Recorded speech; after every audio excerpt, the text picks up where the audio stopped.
159 orang ya, silakan bisa masukkan kode sidak. Sidak. Betul seikhlasnya. Mau 1.000 perak boleh ya, tapi ya seikhlasnya Bapak sekalian, seikhlasnya. Silakan nanti masukkan kode sidak di sini. Nanti itu muncul kan harganya 150.000 Bapak Ibu sekalian. Nanti ada kode redeem. Nah, kode redeem itu silakan masukkan sidak ya. Sidak, masukkan gini, sidak. Iya, tidak tidak perlu ada tanda petik ya. Sidak, kemudian di-apply, kemudian di-play, nanti sudah langsung Rp0. Rp0. Setelah Rp0 silakan bisa dilihat. Ini dia isinya Bapak sekalian ya. Nah, ini dia. 27 paket tryout gratis menjelang pelaksanaan SKD kali ini. Jadi saran Kak Ega di sini Bapak Ibu sekalian ya, yang nge-push saran saya ya, silakan ini bisa ditamatin nih. Sebenarnya bisa ditamatin, silakan bisa dikerjakan, ditamatkan kalau bisa 27 paket. Insya Allah dengan ini bisa membantu Bapak Ibu sekalian meraih skor terbaik ya di atas 450 untuk SKD-nya. Amin amin rabbal alamin ya. Dan sudah banyak memang yang sudah terbantu untuk lulus ke SKD ya di sini ya. Selain ada tryout juga ada e-book Bapak Ibu sekalian ya, ada video macam-macam, nanti bisa dilihat sendiri Bapak Ibu sekalian ya.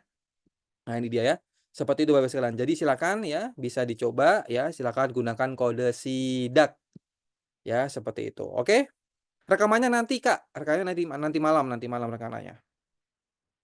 Tapi pagi udah daftar tapi pas login selalu error giliran daftar ulang malah nomor telepon udah terpakai. Gak apa-apa Kak, nanti dikirim aja Kak.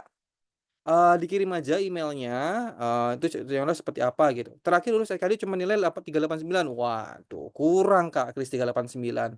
Apalagi Kementerian Pusat ya. Kementerian Pusat itu tahun lalu paling bawah itu 432, 432. Jadi kalau saran Kak Ega, fokus kejar 450. Tahun ini bakalan lebih berat lagi. Persaingannya lebih ketat lagi tahun ini pasti. Ya, jadi harus di atas yang tahun lalu seperti itu, oke? Oke, sip. Mungkin itu aja ya. Minimal berapa Kak kira-kira? Hmm, tergantung kementeriannya ya Bapak Ibu sekalian ya. Cuman kalau saran saya, ya 450 lah. 450 lah, itu aman banget sih. Udah mau ke kementerian apapun 450 aman ya. Tapi untuk mencapai 450 memang perlu persiapan. Salah satu senjatanya Studinia. Silakan bisa dipakai. 470, amin amin amin. 470 tuh udah termasuk ini ya, top rank ya nanti ya. Udah masuk top rank di BKN-nya masing-masing ya. Untuk pengerjaan SKD nanti di BKN masing-masing ya, silakan kalau yang di BKN Jogja, BKN Pusat, BKN Jakarta, BKN Samarinda, macam-macam ya seperti itu. Kode rebunya gimana tadi? Sidak, sidak, sidak gitu. Oke, Bapak Ibu sekalian ya. Mungkin itu saja ya. Kak, oh keluar ini terus. Oke, nggak apa-apa. Silakan bisa dihapus cacenya Kak Nuri, dicoba klik caca atau coba buka menggunakan browser lain. Silakan bisa dibuka. Aman kok bisa harusnya. Seperti itu. Ada kendala sedikit-sedikit aja. Oke? Sip ya. Jadi itu tadi Bapak Ibu sekalian ya sedikit preview ya. Ada 170 sekarang sudah hadir ya. Dan sekarang sudah menuju pukul 19.24 ya. Kita tanpa mengurangi waktu ya. Di sini juga sudah ada pemateri kita ya. Ada Mas Arya, selamat malam Mas Arya, sudah bergabung pada Zoom kali ini Mas Arya? Selamat malam Mas Sega dan selamat malam juga kemanggilnya teman-teman aja kali ya Mas ya biar Oh boleh boleh boleh semangat boleh biar muda semuanya. boleh boleh boleh. Nah bener setuju ya berarti teman-teman semua ya seperti itu. Oke sip, karena Mas Arya sudah siap ya sudah ready pada Zoom kali ini ya. Sebelum kita mulai nantinya kita doa dulu Bapak Ibu sekalian ya biar diberi kelancaran dan kemudahan. Habis doa nanti kita foto dulu. Oke? Gitu ya Bapak Ibu ya. Ya teman-teman semua ya. Oke. Yuk, saya pimpin doanya ya. Baik, sebelum kita mulai kelas pada malam hari ini, alangkah baiknya kita berdoa agar supaya nanti teman-teman semua ketika SKD di hari H besok bisa dipelancarkan, bisa dimudahkan, bisa diberi petunjuk agar bisa lulus menjadi ASN di tahun 2024, lulus tahun ini. Amin amin rabbal alamin. Berdoa menurut agama dan kepercayaan masing-masing di dalam hati, berdoa dimulai.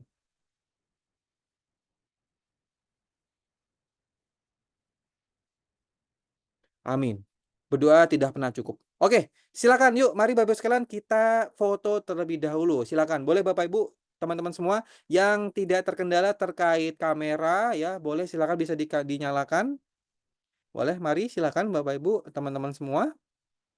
Oke, selamat malam. Wih, Pak Rizky, wih, sama Nandanya ya. Wih, halo halo. Wih, luar biasa nih. Ada Pak Rifki, ada Pak Rizky, Pak Atar, Kak Edo, Ibu Leana, Pak Zainul, Pak Dedi, selamat malam, Pak. Ibu Eka, nggak mau kalah dengan Bapak Rizky ya. Oke, baik kalau begitu, izin saya foto ya, Bapak Ibu sekalian ya, izin saya foto. Saya mau jempolnya untuk malam minggu ini. Saya mau jempolnya. Jempolnya mana? Saya mau jempolnya untuk malam minggu hari ini. Jempolnya mana? Oke, baik saya ingin foto. Satu, dua, tiga. Baik, terima kasih Bapak Ibu sekalian ya yang sudah menyempatkan untuk foto. Nggak usah perlu di off cam sebenarnya, nggak perlu off cam nggak apa-apa. Dilanjut aja nggak apa-apa. Oke, kalau begitu kita sudah doa, kita sudah foto, jadi kita bisa langsung memulai kelas pada malam hari ini ya. Nanti akan langsung dibawakan oleh Kak Arya ya. Kemungkinan nanti sampai jam 9 ya Bapak Ibu ya. Waktu yang kondusif untuk belajar ya. Tolong dicatat, tolong disimak. Oke. Mas Arya sudah siap? Baik, kalau begitu silakan Mas Arya, waktu dan tempat dipersilakan. Monggo, Mas. Baik. Terima kasih Mas Ega sambutannya. Selamat malam. Assalamualaikum warahmatullahi wabarakatuh. Om Swastiastu, Namo Buddhaya, salam kebajikan. Selamat malam. Saya kayaknya kalau manggil teman-teman tadi sudah melihat wajah-wajah kayaknya di sini saya lebih apa ya, lebih junior daripada Bapak Ibu semua. Jadi saya kembali lagi manggil Bapak Ibu kayaknya lebih sopan begitu ya. Baik, pada malam hari ini kita akan melanjutkan sesi pembelajaran. Tadi pagi sudah ada Bapak Ibu yang mengikuti sesi pembelajaran TIU ya, Tes Intelijensia Umum. Jadi pada malam hari ini akan kita lanjutkan untuk pembelajaran materi TWK, Tes Wawasan Kebangsaan. Mungkin sebelum masuk ke materi, saya mau absen dulu kali ya. Tadi kan sudah diabsen sama Mas Ega terkait nama dan domisili. Saya mau tanya, di sini apa namanya? Apa instansi apa dan formasi apa yang Bapak Ibu pilih? Boleh tolong tulis di kolom chat. Saya pengen tahu nih pilihan instansi dan juga formasi yang Bapak Ibu pilih itu apa saja? Adakah yang di Pemda, ada yang Kementerian Pusat kah? Oh, oke, sudah pada jawab nih. Kominfo Sumatera Selatan. Oke, amin. Kemensos Analisis Pengelola APBN. Terus juga ada Pemprov Jabar, Kemnaker, Statistisi, Kementerian Agama, Kemenkyu Penata Aplikasi, Kemenkumham, Pemkap mana nih? Ada Pemkap Magelang, ada Kemdikbud, ada Pemda, ada Bepom, BKKBN. Wah, banyak ya. Ya, ada BPK, ada Kominfo, ada Oh, TVRI. Oke, Kemenkumham, Kemenkes. Oke, wah, banyak banget nih ya. Hampir semuanya, semua instansi ada di sini ya. PUPR, Kemenkumham, Kementerian Pertahanan, BKD, KPU. Oke, wah, banyak banget, menarik banget nih. Semoga apa yang Bapak Ibu cita-citakan, pilihan instansi maupun formasinya, semoga di tahun ini menjadi rezeki buat Bapak Ibu sekalian ya. Amin. Oke. Nah, untuk mencapai cita-cita tersebut tentunya diperlukan sebuah perjuangan begitu ya. Tadi pagi kita sudah belajar tentang TIU atau Tes Intelijensia Umum. Nah, pada malam hari ini kita akan sama-sama belajar tentang Tes Wawasan Kebangsaan atau TWK. Oke, kita lihat dulu materinya. Sebetulnya kita lebih banyak latihan soal pada malam hari ini ya. Oke, untuk layarnya apakah sudah terlihat Bapak Ibu semuanya?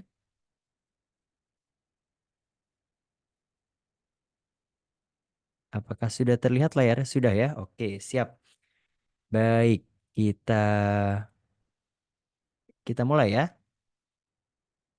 Oke, sip.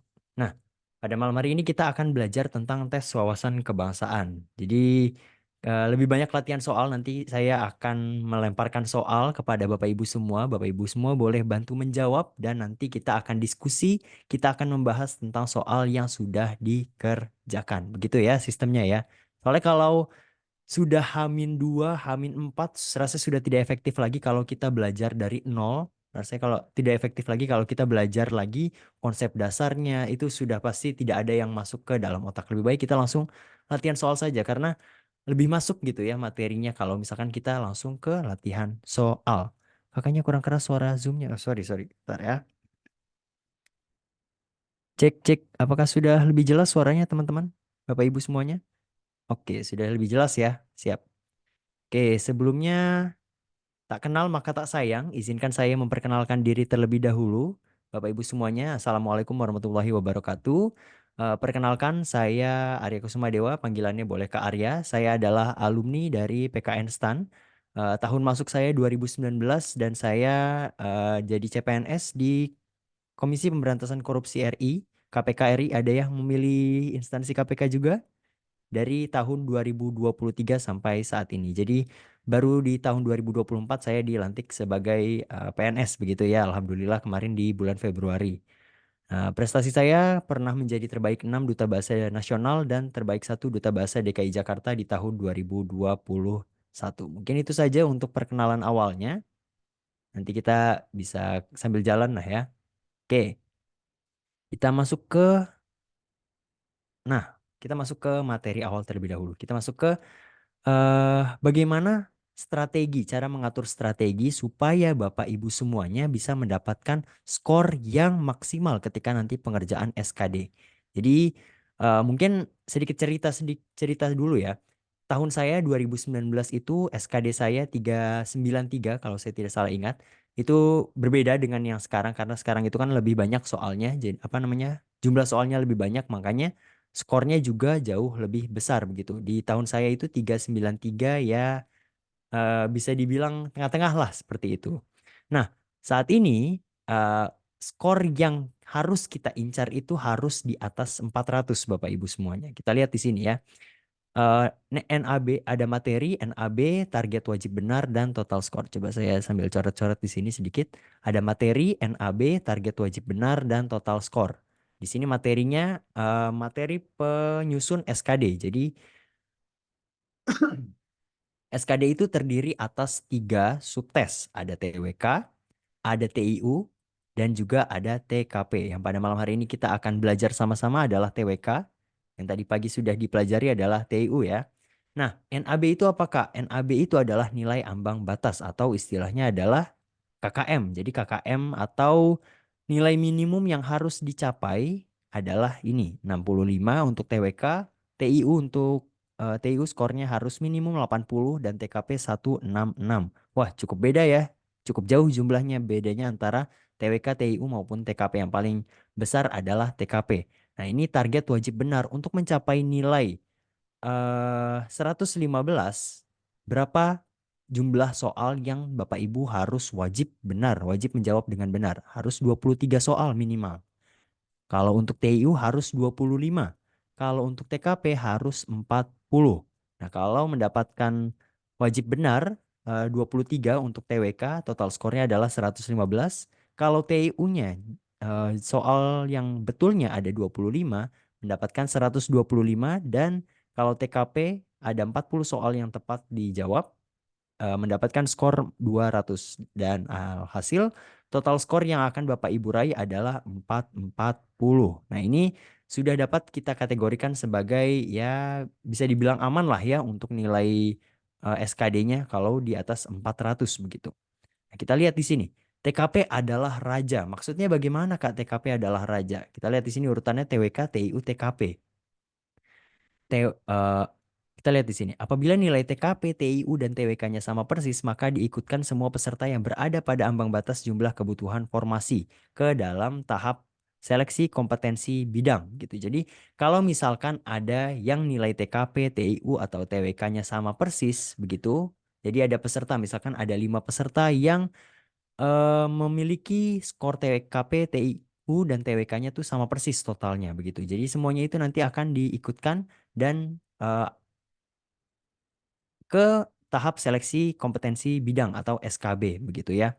Nah, di sini kita lihat materi TKP NAB-nya 166. Nilai maksimalnya adalah 225.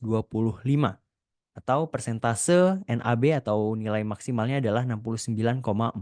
Nah, ini persentase yang paling tinggi karena tadi NAB-nya juga menjadi yang paling tinggi di antara dua materi SKD lain. Begitu ya Bapak Ibu ya, 166 dibanding 80 dibanding 65.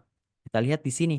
Makanya Bapak Ibu harus sebisa mungkin menjawab soal yang paling banyak benar adalah di materi TKP karena di sini skor NAB-nya itu paling tinggi 166.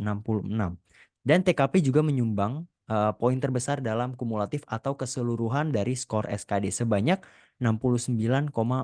Jadi persentase ini artinya adalah penyumbang nilai terbanyak begitu, penyumbang nilai dari total perolehan nilai SKD. Begitu ya Bapak Ibu ya. Nah, kita lihat lagi berikutnya.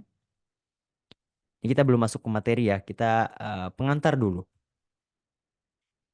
Nah, kita lihat di sini untuk urutan pengerjaan yang paling efektif yang bisa kami berikan begitu ya tips and triknya dalam mengerjakan SKD. Yang pertama adalah TKP dulu Bapak Ibu.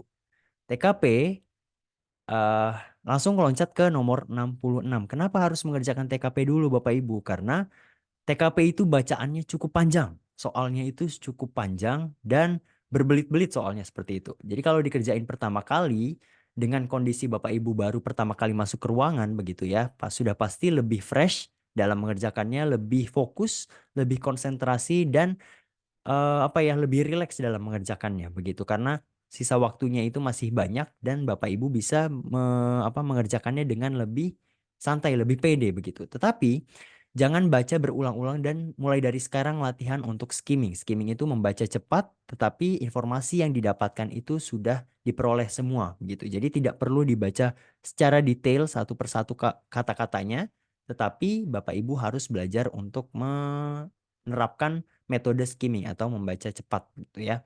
Dan setiap poin dari jawaban TKP itu mengandung nilai. Jadi rugi kalau misalkan dikosongin. Kalau tidak bisa dijawab itu sangat rugi kalau misalkan dikosongin untuk soal TKP. Dan penentu peringkat teratas jika nilai kumulatif sama dengan yang lain itu adalah TKP. Jadi pay attention harus fokus harus lebih mengutamakan ke TKP dulu begitu ya. Kemudian setelah TKP selesai, Bapak Ibu bisa lompat ke TWK. Setelah memastikan mengerjakan minimal 32 soal, pasti berpoin 5 dari 45 soal TKP, lanjut ke TWK. Kenapa? TWK materinya tinggal menghafal dan juga memahami begitu. Soal TWK itu lebih kepada penalaran poin-poin Pancasila.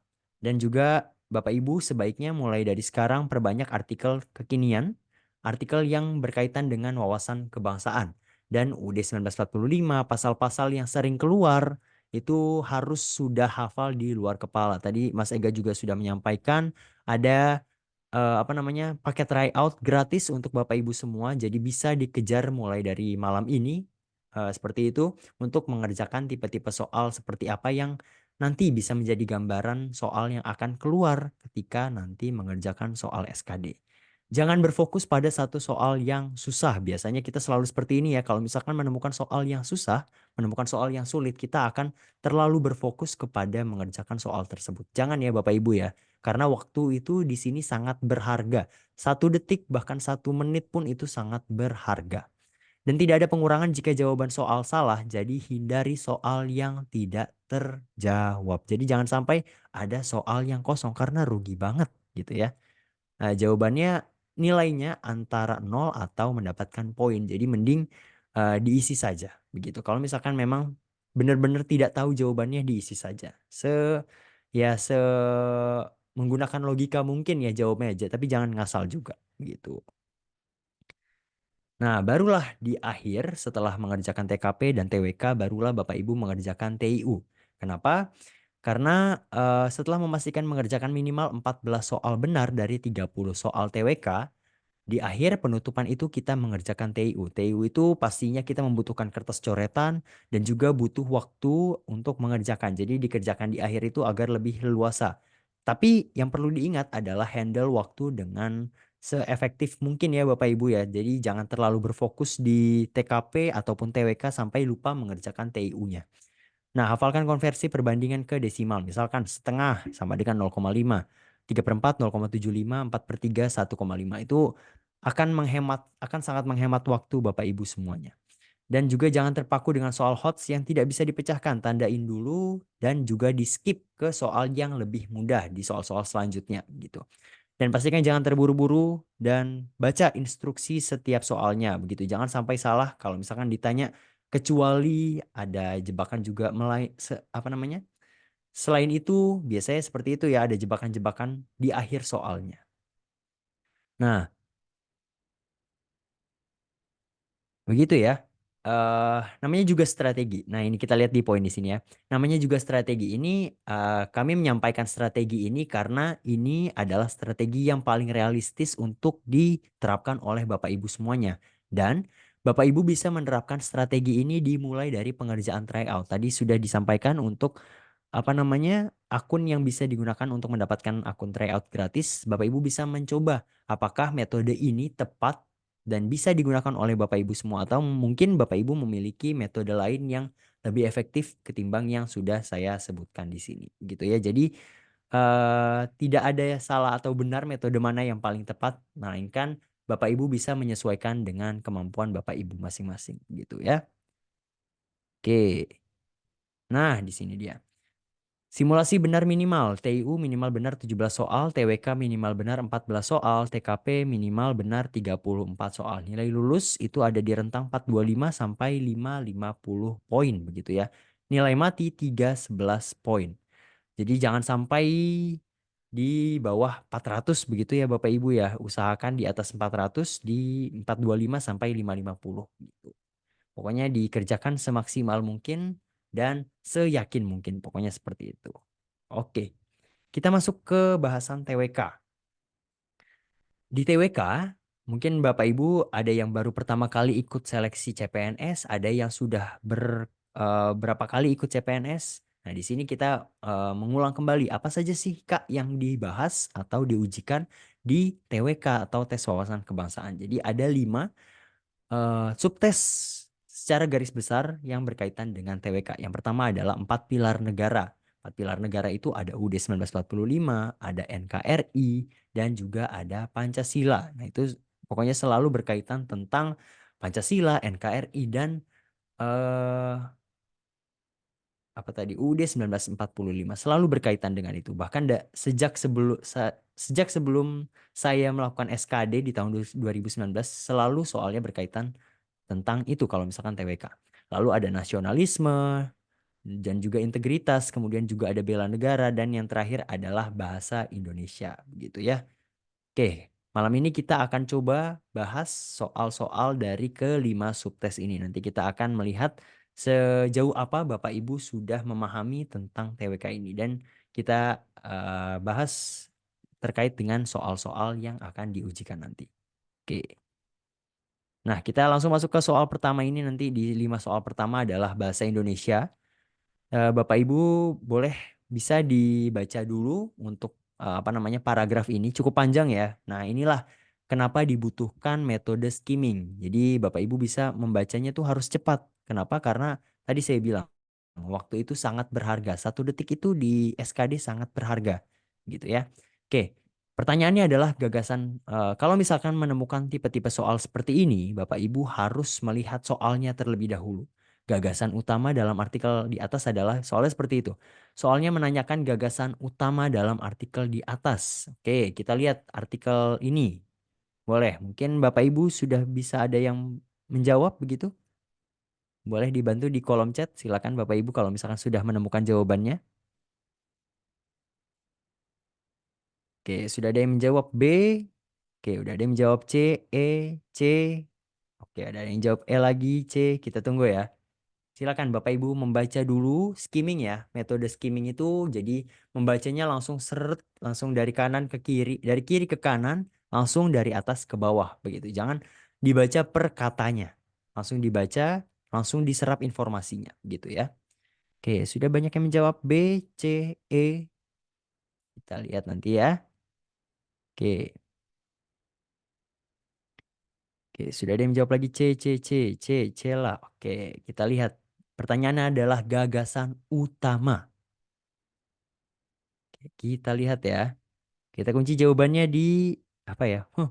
Rata-rata jawabnya C. Oke, masih banyak yang menjawab ini. Oke, kita lihat langsung jawabannya ya. Pembahasannya jadi, oke, kita lihat bahasannya. Jawabannya yang tepat, selamat kepada yang Bapak Ibu yang memilih C, jawaban yang C ya, mengelola keuangan dalam bentuk investasi. Kita lihat di sini pembahasannya. Untuk menentukan gagasan utama, kita harus membaca seluruh paragraf dengan cermat. Seluruh paragraf.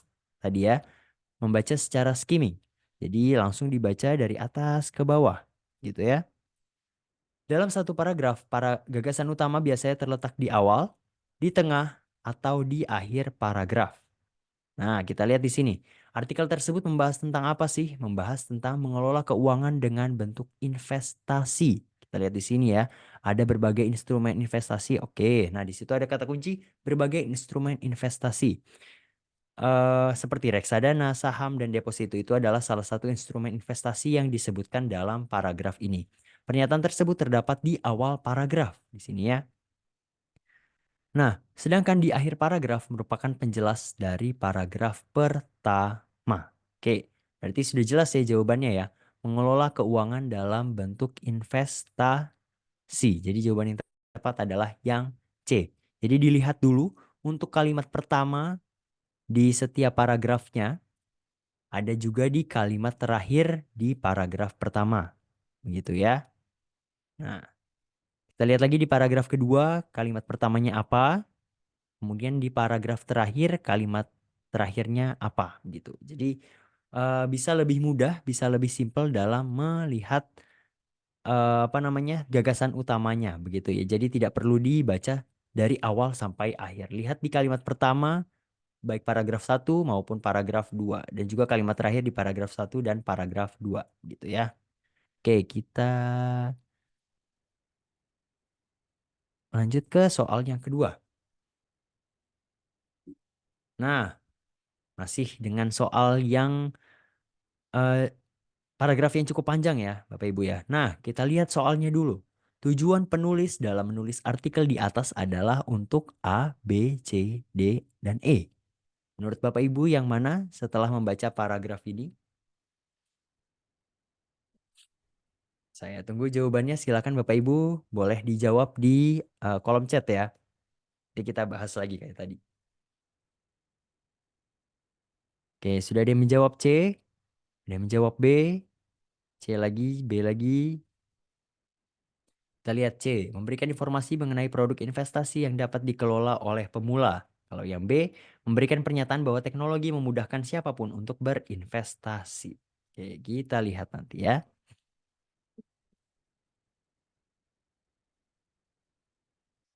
C atau B? Oke, kita lihat pembahasannya.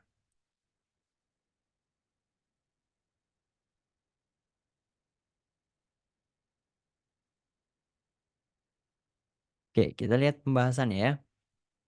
Jawabannya yang tepat adalah yang C ya Bapak Ibu ya, memberikan informasi mengenai produk investasi yang dapat dikelola oleh pemula.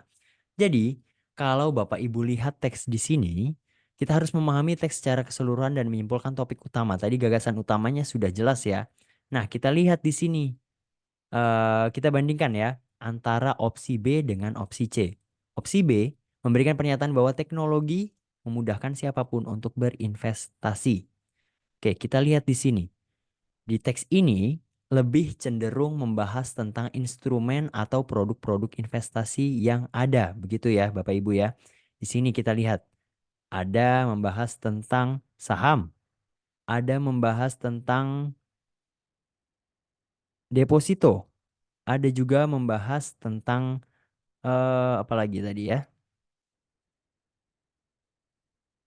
Reksadana. Nah, di sini. Jadi ada produk-produk yang disebutkan di dalam teks ini. Ada reksadana, ada saham, dan deposito. Dan teks ini memberikan informasi produk-produk investasi ini, apa saja keuntungannya, dan bagaimana mekanisme kerjanya. Begitu ya.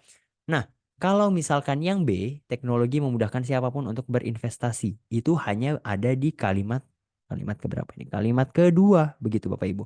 Sudah banyak instrumen investasi yang dapat dibeli secara online. Udah, satu kalimat aja. Jadi tidak menggambarkan seluruh artikel tersebut karena hanya satu kalimat, jadi tidak bisa menggambarkan secara umum apa yang ditujukan oleh penulis dalam menulis artikel ini. Jadi lebih menggambarkan terkait dengan informasi mengenai produk investasi yang dapat dikelola oleh pemula gitu ya. Jadi di sini dijelaskan nih di akhir nih, tabungan deposito berjangka cenderung berisiko rendah dan menghasilkan keuntungan yang relatif stabil begitu. Dan di sini kita lihat yang masih pemula dalam berinvestasi gitu. Gitu ya Bapak Ibu ya. Jadi sudah lebih tergambarkan apa yang dimaksud dengan tujuan penulis dalam menulis artikel di teks ini gitu. Jadi harus lebih umum begitu. Soalnya biasanya tujuan penulis itu lebih umum ketimbang lebih khusus. Biasanya tujuan itu lebih general ketimbang lebih spesifik begitu. Kalau yang B memberikan pernyataan bahwa teknologi memudahkan siapapun untuk berinvestasi itu adalah tujuan khusus. Kalau tujuan umumnya itu lebih kepada yang memberikan informasi. Jadi diberikan perbandingan nih, ada reksadana, ada saham dan juga ada deposito. Jadi lebih secara gambaran umumnya, gambaran luasnya. Gitu ya Bapak Ibu ya. Oke, kita masuk ke soal ketiga. Nah, kita lihat soalnya. Di bawah ini manakah kalimat yang tepat untuk menutup paragraf di atas? Nah, jangan langsung membaca teksnya, jangan langsung skimming dari awal ke bawah, tapi langsung baca soalnya apa sih yang ditanyakan, apa yang diinginkan oleh soal tersebut begitu. Di bawah ini manakah kalimat yang tepat untuk menutup paragraf di atas? Berarti kita langsung lihat ke kalimat sebelumnya begitu ya. Selain keempat negara ASEAN itu, sebagian warga suku Chem di Kamboja, Laos, dan Vietnam mengerti bahasa Melayu yang menjadi induk bahasa Indonesia. Nah, kita sudah tergambar nih. Berarti ini akan ngomongin tentang negara ASEAN, akan ngomongin tentang warga suku Chem, dan juga ngomongin tentang bahasa Melayu. Dari informasi tersebut kita sudah bisa melihat nih untuk opsi-opsi pilihan jawabannya A, B, C, D, E. Mana yang lebih nyambung, mana yang lebih masuk ke dalam kalimat kalau misalkan digabungkan dengan kalimat terakhir gitu ya. Silakan Bapak Ibu menjawab A, B, C, D atau E. Ini sudah ada yang menjawab D, E, D, C, D, J, E. Oke, silakan. Oke, C, D, E rata-rata menjawabnya C, D, E ya. Kita lihat sini soalnya. Kita lihat teksnya. Berita yang dilansir Antara bulan lalu dengan tajuk bahasa Indonesia berpeluang jadi bahasa kedua ASEAN. Memberikan satu harapan besar bagi Indonesia untuk berbicara di kancah internasional. Sekarang ada kesadaran di kalangan warga Filipina bahwa mereka perlu belajar bahasa Indonesia bahasa itu dapat dimengerti karena bahasa itu dapat dimengerti eh, mana tadi? Di 4 negara anggota ASEAN lainnya. Oke, berarti membahas tentang bahasa Indonesia nih akhir-akhirnya. Harusnya sudah tergambar apa yang diinginkan oleh si penulis gitu ya. Oke, masih ada yang mau menjawab Bapak Ibu? Oke, kita masih tunggu ya.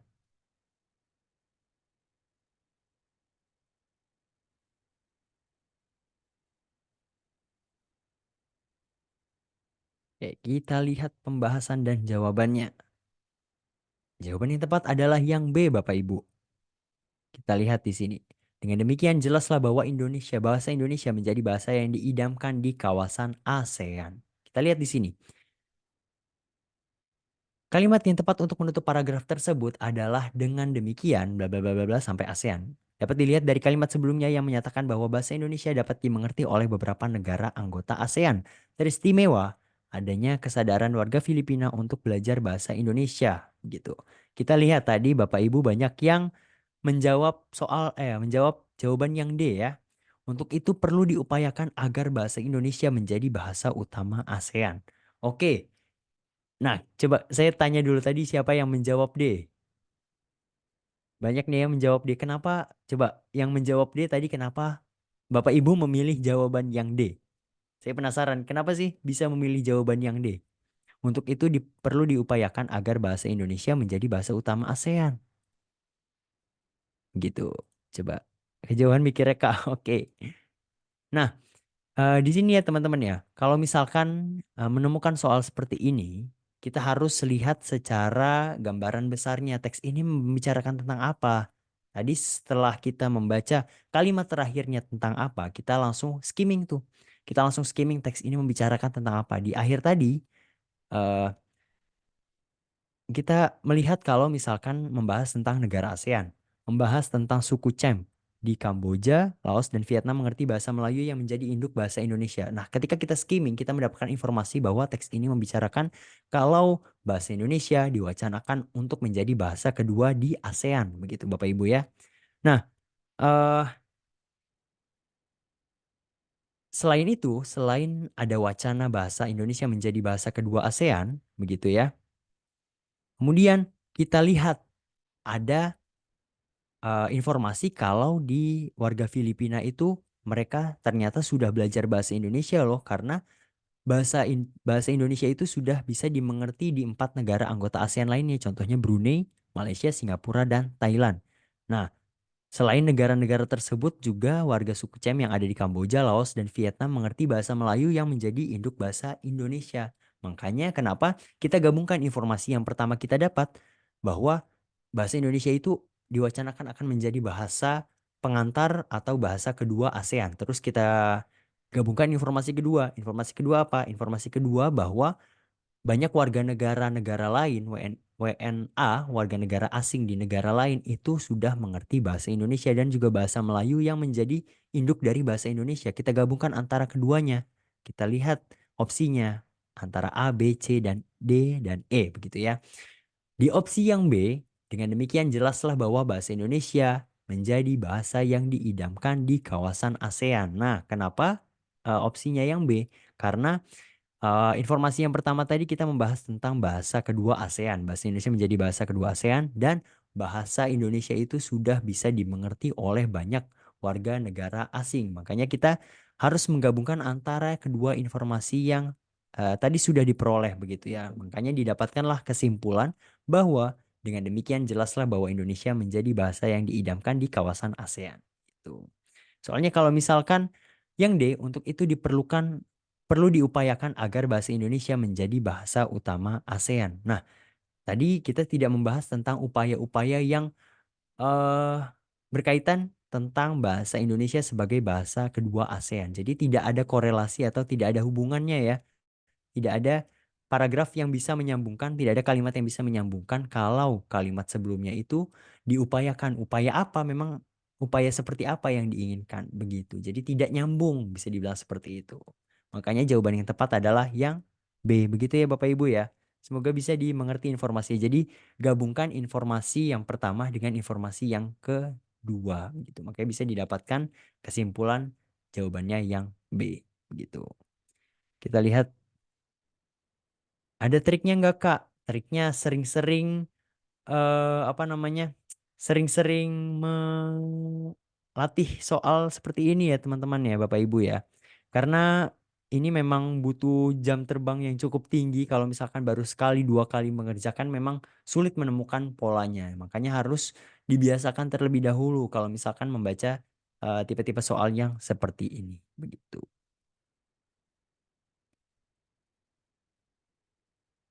Oke, kita lihat. Nah, ini tadi kita sudah membahas tentang membaca skimming. Kita lihat yang tipe soal yang seperti ini.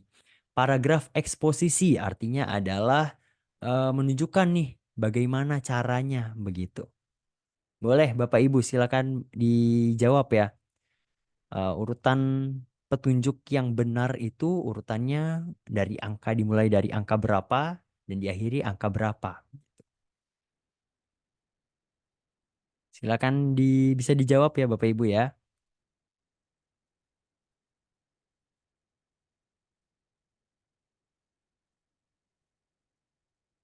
Oke, ini kita membuat apa sih begitu? Eksposisi teks eksposisi ini membahas tentang pembuatan apa begitu. Membuat mainan terjun payung.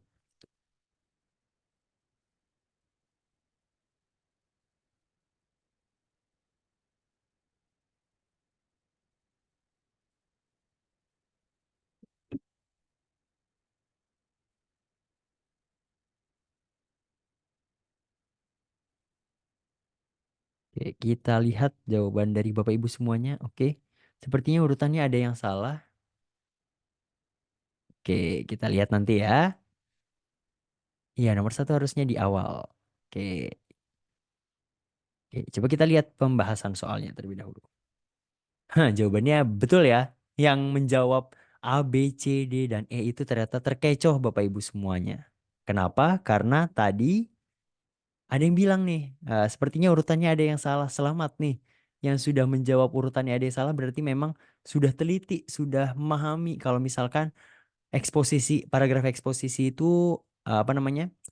Jenis pengembangan paragraf dalam penulisan yang isinya ditulis dengan tujuan untuk menjelaskan atau memberikan pengertian dengan singkat, akurat, dan padat. Makanya urutan kalimat yang seharusnya ada di awal itu adalah nomor satu. Betul tadi ya, sudah ada yang menjawab ya. Petunjuk membuat mainan terjun payung. Oke, petunjuk membuat mainan terjun payung. Gimana caranya? Kita lihat selanjutnya. Pertama harus diapain dulu? Gunting plastik sesuai pola. Kemudian beri 5 lubang untuk benang pada pinggirnya. Tiga, ikatkan benang pada sepanjang bla bla bla bla bla. Terus nomor 2 dan diakhiri nomor 4. Diakhiri dengan tampaklah orang terjun, gitu ya. Jadi apa namanya? Jawabannya gimana Kak? Apakah tidak? Apakah tidak menjawab dapat nol dong? Ha. Nggak. Jadi eh kalau misalkan seharusnya tipe-tipe soal jebakan seperti ini tidak ada lagi ya, begitu ya Bapak Ibu ya. Semuanya seharusnya ada jawabannya. Cuman di sini saya ingin memberikan variasi saja. Apakah Bapak Ibu sudah teliti? Apakah Bapak Ibu masih konsen begitu? Jadi dijawab nggak ya? Ya, sebaiknya dijawab saja begitu ya. Kalau misalkan apa namanya tipe-tipe soal yang seperti ini ya sebisa mungkin diisi saja. Kalau misalkan memang Bapak Ibu yakin tidak ada jawaban yang tepat, tapi jangan sampai dikosongkan begitu. Jangan sampai pas SKD ada soal yang ngeprank. Semoga nggak ada ya Bapak Ibu ya. Ini cuma trik saya aja biar nggak ngantuk. Ini udah jam 8 soalnya. Oke, kita lanjut ke soal berikutnya. Nah, ini seharusnya lebih mudah nih ya, ada penghubung begitu.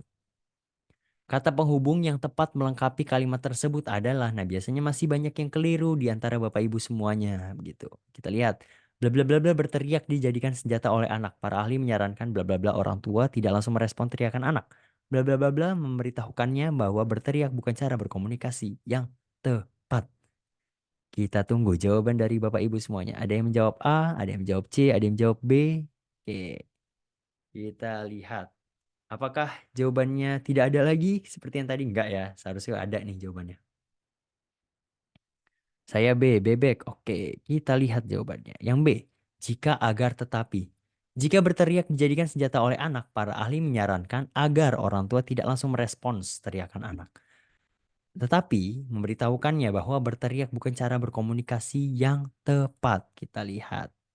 Apakah jawabannya sudah tepat? Kita lihat ya. Ya, betul ya jawabannya tepat ya jika agar tetapi gitu. Nah, kita sudah masuk ke apa namanya materi lain dari TWK. Tadi salah satu subtes dari TWK itu adalah bahasa Indonesia begitu Bapak Ibu. Jadi kalau misalkan memang Bapak Ibu belum yakin untuk menjawab bahasa Indonesia, tipe-tipe soal bahasa Indonesia itu ya seperti tadi ada yang konjungsi, ada yang apa namanya?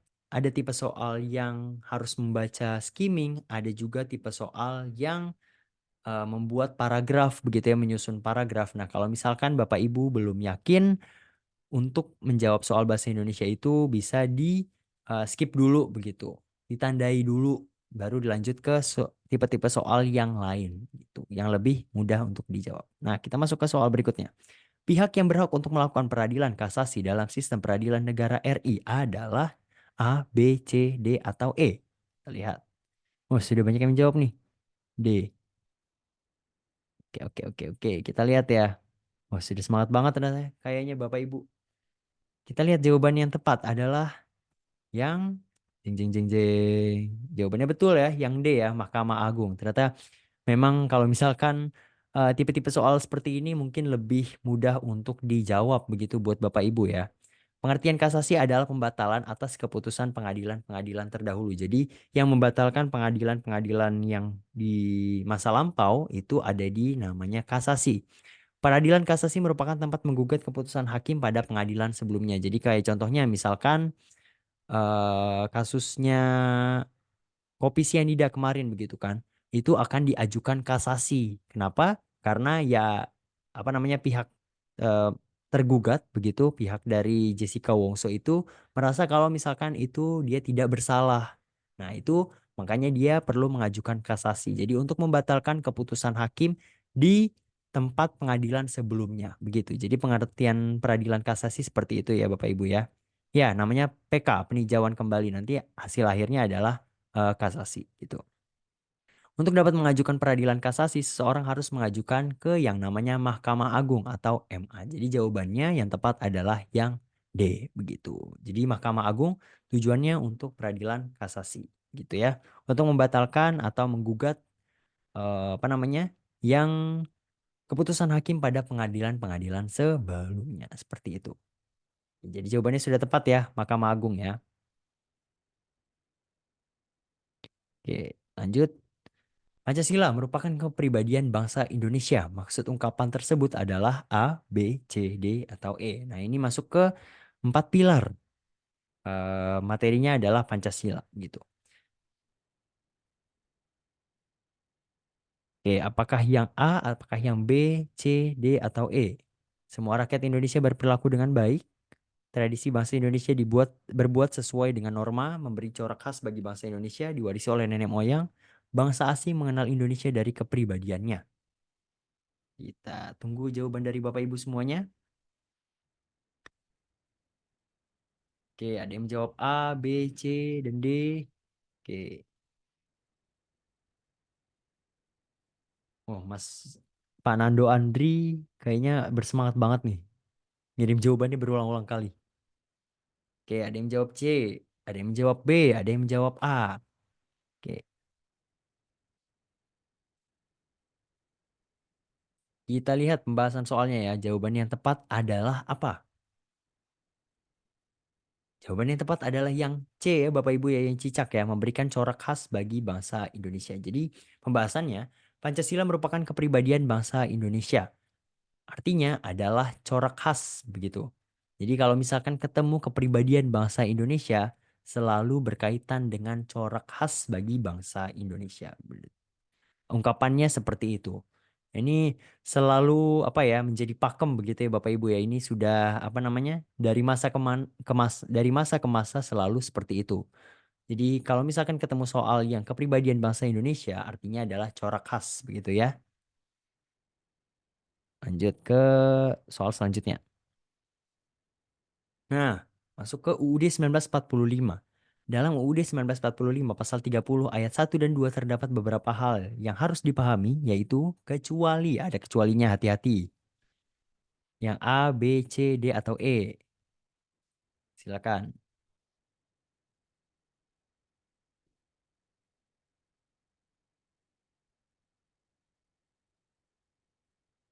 Oke, sudah ada yang menjawab A, sudah ada yang menjawab E.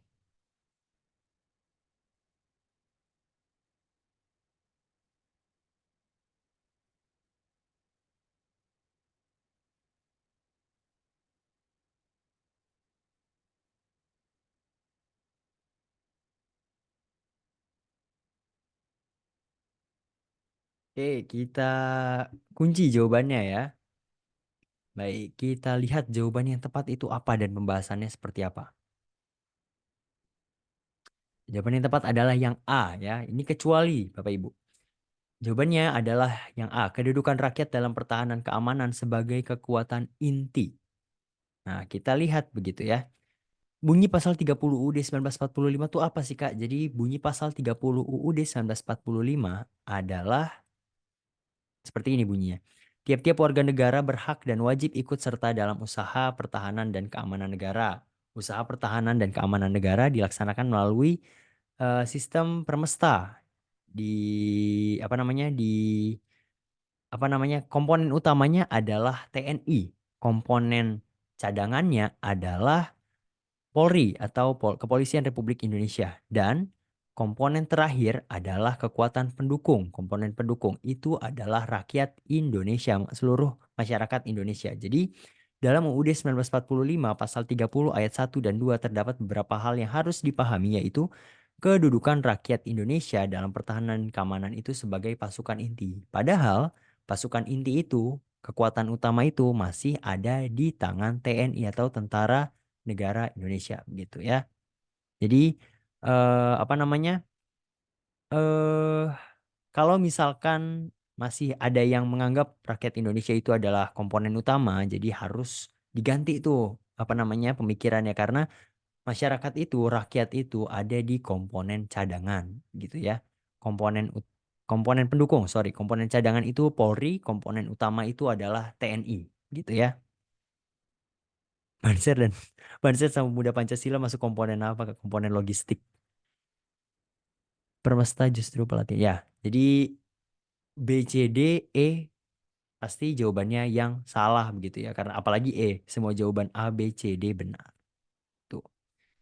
Jadi jawaban yang tepat adalah yang A ya. Jadi harus teliti.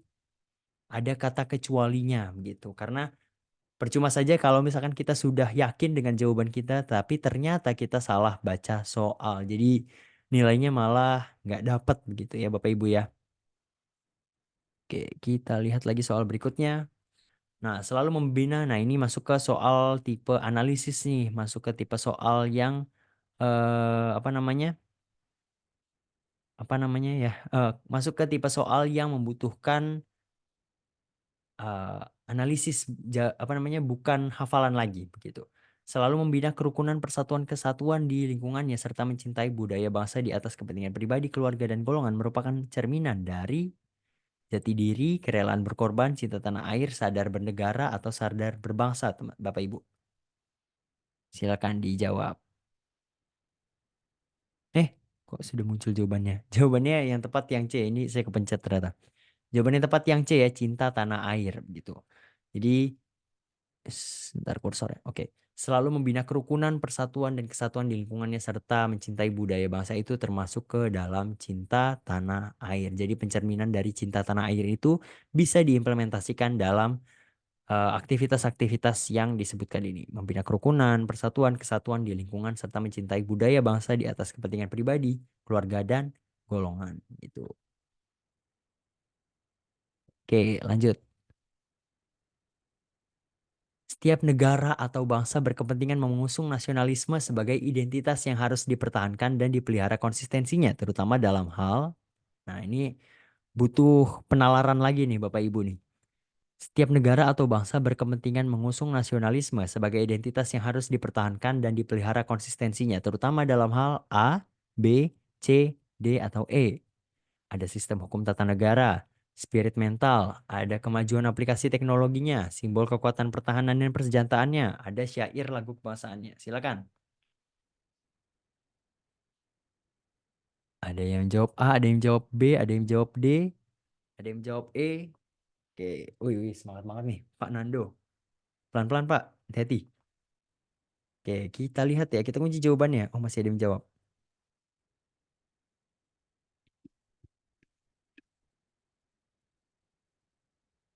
Oke, kita lihat jawaban yang tepat adalah yang jeng jeng jeng jeng. Ya, yang B ya, spirit mental dan kepribadiannya. Sudah jelas kalau misalkan sistem hukum tata negaranya kalau apa baik itu sistem hukum tata negara, kemajuan aplikasi teknologi, simbol kekuatan pertahanan maupun syair lagu kebangsaannya. Kalau misalkan hal tersebut sudah baik begitu, tapi spirit mental dan kepribadiannya tidak ada ya sama aja bohong gitu kan. Karena utamanya nilai-nilai nasionalisme itu harus ada ditanamkan dari diri sendiri dan di lubuk hati yang paling dalam begitu. Jadi sudah menjadi kesadaran pribadi, sudah menjadi suatu hal yang secara otomatis ada di dalam benak kita begitu ya Bapak Ibu ya. Karena mau semaju apapun sistem hukum tata negaranya, kemajuan aplikasi teknologinya maupun hal-hal lain itu tidak mungkin bisa dilaksanakan kalau tidak ada spirit mental dan kepribadian yang mendukung rasa nasionalisme tersebut begitu. Ya, itu sebagai individual ya. Akhirnya jawab benar, alhamdulillah. Oke, kita lihat lagi soal berikutnya. Masih banyak soalnya, tenang saja. Bupati Lamongan meresmikan Desa Pancasila sebagai desa wisata religi karena Desa Pancasila bla bla bla bla bla. Menjamin hak asasi manusia sesuai wacana yaitu dalam, nah ini masuk ke dalam soal-soal pasal ya Bapak Ibu ya. Silakan dijawab pasal 28, 29, 30, 31 atau 32. Dinilai memiliki potensi besar sebagai contoh terlaksananya toleransi dan wujud Bhinneka Tunggal Ika. Nah, sudah tergambarkan di situ ya. Oke. Raka Yosya Pratama A ikut mayoritas. Jangan ikut mayoritas kalau nanti mayoritas jawabnya salah, nanti jawabannya salah juga dong. Jawaban sendiri ya, Bapak Ibu ya. Seyakinnya saja. Oke, kita kunci jawabannya A ya. Kita lihat jawabannya apakah tepat yang A dan jawabannya tepat adalah yang B, Bapak Ibu semuanya. Jadi, pasal 29 hal ini tercermin dalam Undang-Undang Dasar Negara Republik Indonesia atau UUD 1945 yang menjamin hak asasi manusia sesuai wacana, yaitu dalam pasal 29. Karena pasal tersebut berisi tentang agama yang berkaitan dengan desa wisata religi. Kalau pasal 28 itu berkaitan dengan kebebasan berpendapat. Kalau pasal 30 itu berkaitan dengan keamanan negara, pasal 31 tentang pendidikan, pasal 32 itu tentang eh kebudayaan gitu. Jadi kalau misalkan berbicara tentang hak asasi manusia itu apa namanya ada di pasal 28 gitu ya Bapak Ibu ya. Jadi ini merupakan materi yang susah gampang sebetulnya kalau misalkan pasal begitu ya. Minimal hafalah pasal yang umum. Betul. Jadi pasal yang cukup sering keluar itu sudah seharusnya berada di luar kepala begitu. Bukan berarti tidak ingat ya, tetapi memang sudah secara otomatis langsung di eh, ada di dalam pikiran Bapak Ibu.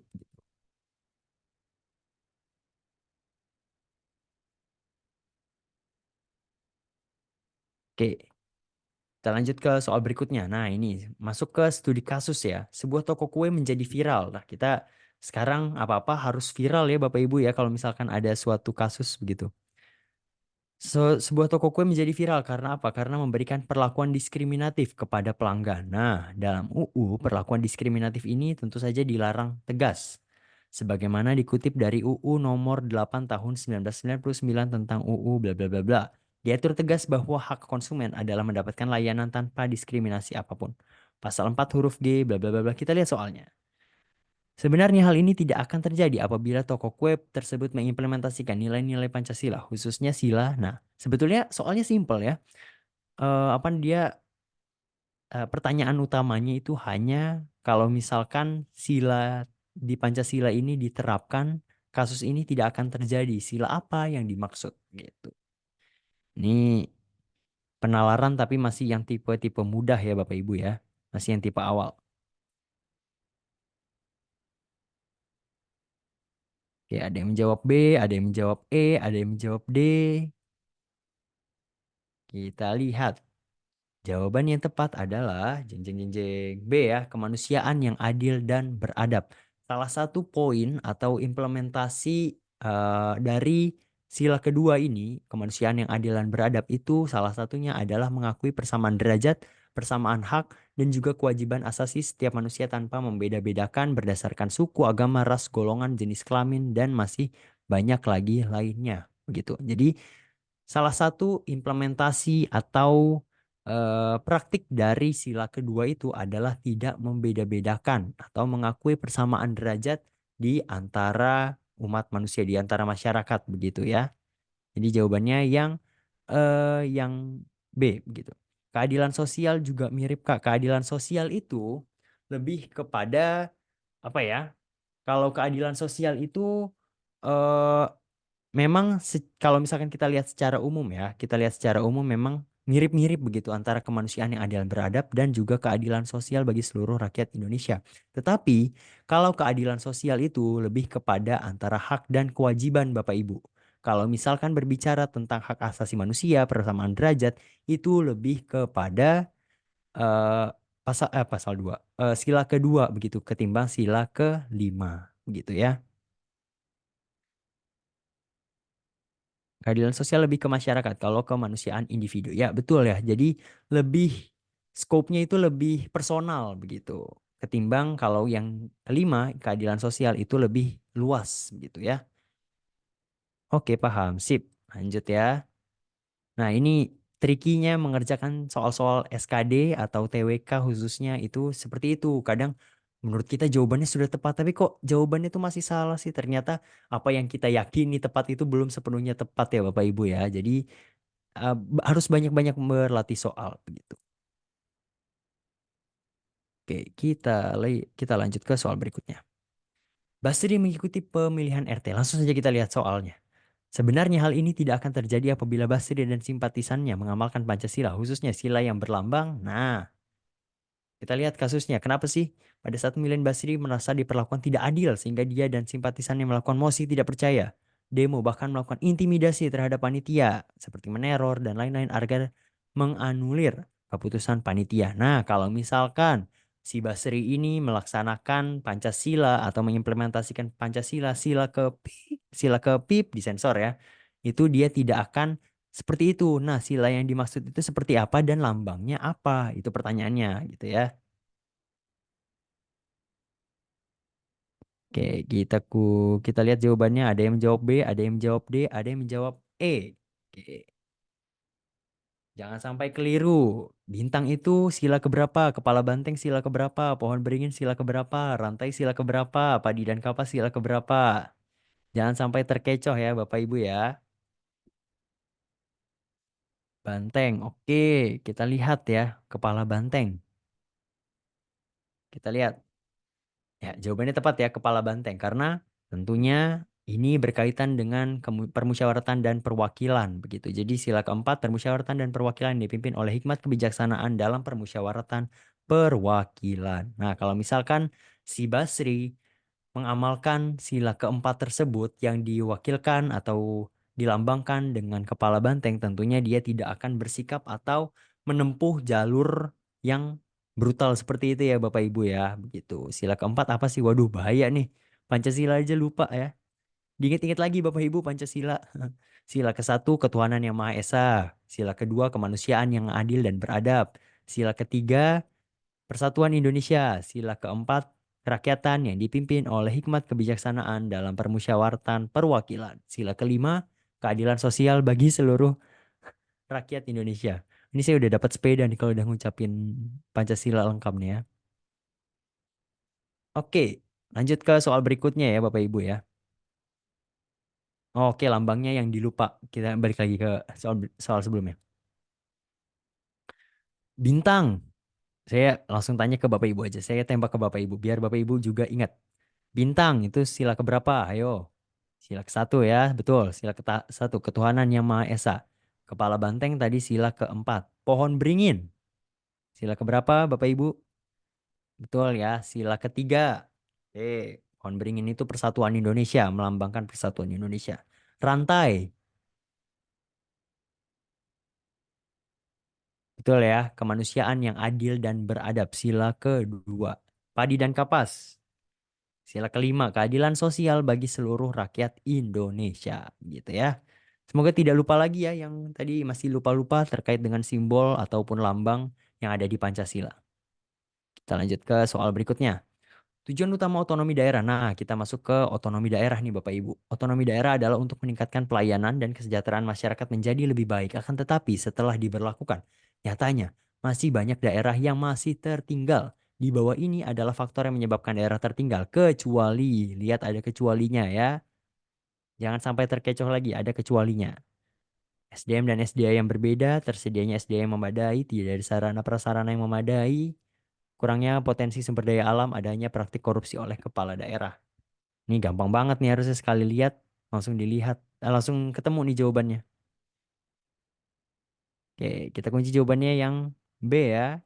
Kita lihat, lihat ada kecualinya, jangan sampai terkecoh. Jawabannya sudah jelas ya, yang B. Tersedia SDA yang memadai selain opsi B, A, C, D, dan E itu Ya, salah satu faktor yang menyebabkan kenapa walaupun sudah diberlakukan otonomi daerah, tetapi masih banyak daerah yang tertinggal. Terutama yang E ya Bapak Ibu ya, yang adanya praktik korupsi oleh kepala daerah. Baru-baru ini juga kantor saya OTT menangkap apa namanya Sulawesi Selatan ya, kalau tidak salah kepala daerahnya, gubernurnya begitu. Jadi masih banyaknya praktik korupsi yang dilakukan oleh kepala-kepala daerah di Indonesia ini, gitu. Oke, kita langsung lanjut ke soal berikutnya ya. Nah, Dinas Intelijen Australia berupaya menyadap telepon seluler Presiden Susilo Bambang Yudhoyono. Informasi ini terungkap dalam dokumen Badan Keamanan Nasional Amerika Serikat atau NSA yang dibocorkan oleh Edward Snowden. Kasus penyadapan asing ini termasuk dalam bentuk ancaman. Nah, ini penalaran juga ya. Apakah masuk ancaman ideologi, terorisme, spionase, agresi, ataupun cybercrime? Masuknya yang mana? Yang C atau yang E? Hati-hati.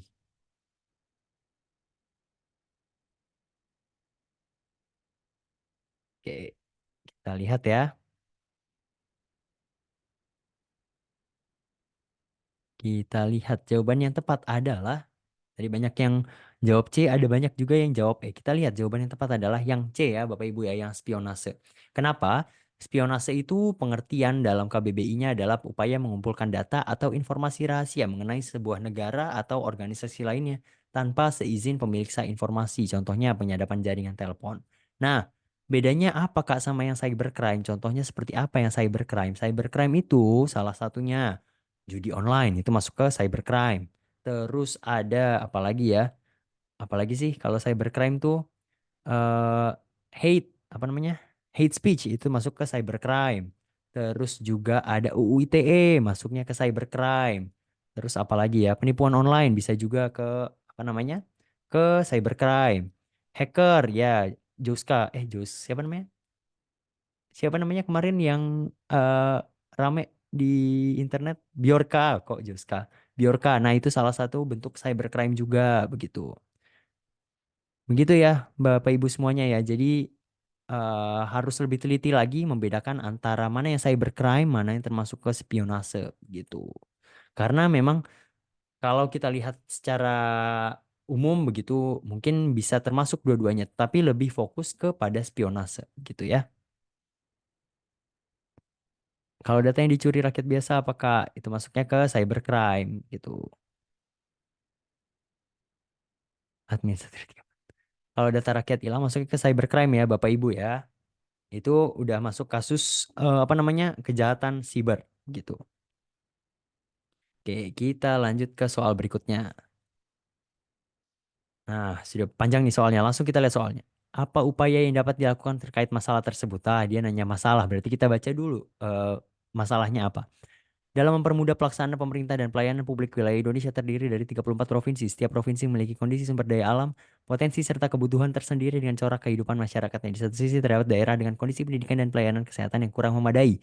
Namun di sisi lain ada daerah, nah berarti adanya ketimpangan yang terjadi antara satu daerah dengan daerah lain. Karena ada daerah yang memiliki fasilitas yang memadai, fasilitas kesehatan, fasilitas pendidikan, fasilitas lainnya yang cukup memadai, sedangkan di daerah lain itu apa namanya tidak seperti itu kondisinya, jauh berbeda dari kondisi daerah yang sebelumnya. Artinya, upaya yang dapat dilakukan terkait masalah tersebut apa? Coba teman-teman silakan nilai, Bapak Ibu silakan nilai sendiri apa langkah yang seharusnya bisa ditempuh gitu. A, B, C, D atau E? Oke, banyak yang menjawab E. Kita lihat yang E. Ada yang pembagian wewenang antara pemerintah pusat dan pemerintah daerah agar pelayanan terhadap masyarakat lebih optimal dan merata demi tercapainya kesejahteraan masyarakat. Oke, kita kunci jawabannya yang E ya. Kita lihat pembahasannya. Apakah jawaban Bapak Ibu tepat? Tepat? Ya, jawabannya sudah tepat ya. Jawabannya yang E. Karena em, hal tersebut memang seharusnya sudah dibagi tuh wewenangnya antara pemerintah pusat dan pemerintah daerah agar pelayanan terhadap masyarakat lebih optimal dan merata demi tercapainya kesejahteraan masyarakat ini. Soalnya Mudah ya Bapak Ibu ya, jawabannya sudah tepat semuanya. Menjalankan pemerintah yang bersih tanpa adanya kecurangan seperti korupsi merupakan pengamalan Pancasila. Sila keberapa? Pertama, kedua, ketiga, keempat, kelima. Mana? Korupsi, korupsi itu korupsi.